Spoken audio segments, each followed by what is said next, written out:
दूसरा अध्याय सांख्य योग श्लोक 2 श्री भगवानुवाच कुत्स्त्वा कश्मलमिदं विषमे समुपस्थितम् अनार्यजुष्टं स्वर्गीयं कीर्तिकरम्। अर्जुन हिंदी में अर्थ। श्री भगवान ने कहा, हे अर्जुन, तुम्हारे मन में इस विषम परिस्थिति में ये दुर्बलता कहाँ से आ गई?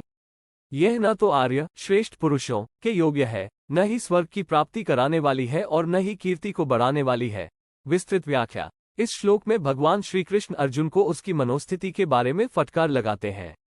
अर्जुन, जो कि एक महान योद्धा और राजकुमार है, अचानक अपने कर्तव्य से विमुख हो जाते हैं और युद्ध के मैदान में अपने रिश्तेदारों के प्रति करुणा से अभिभूत हो जाते हैं। इस स्थिति में भगवान श्री कृष्ण अर्जुन से पूछते हैं कि इस प्रकार की दुर्बलता, ये कश्मल मनोबल की कमी कहाँ से आई है? कश्मलमिदं। श्री कृष्ण अर्जुन से पूछते हैं कि यह मानसिक दुर्बलता और शोक की स्थिति कहाँ से उत्पन्न हो गई।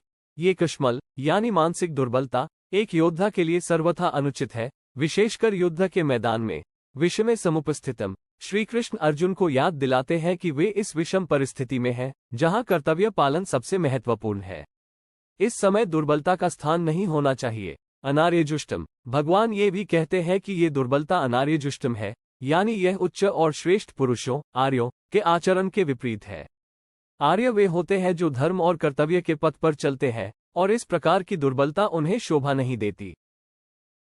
अस्वर्गीयम। श्री कृष्ण अर्जुन को बताते हैं कि यह मनोबल की कमी न तो स्वर्ग की प्राप्ति कराने वाली है और न ही पुण्य का अर्जन करने वाली है।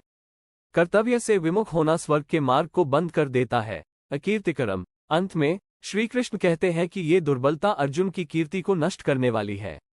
अर्जुन, जो कि एक महान योद्धा के रूप में विख्यात है, अगर इस समय अपने कर्तव्य से विमुख होता है तो उसकी कीर्ति और सम्मान समाप्त हो जाएगा।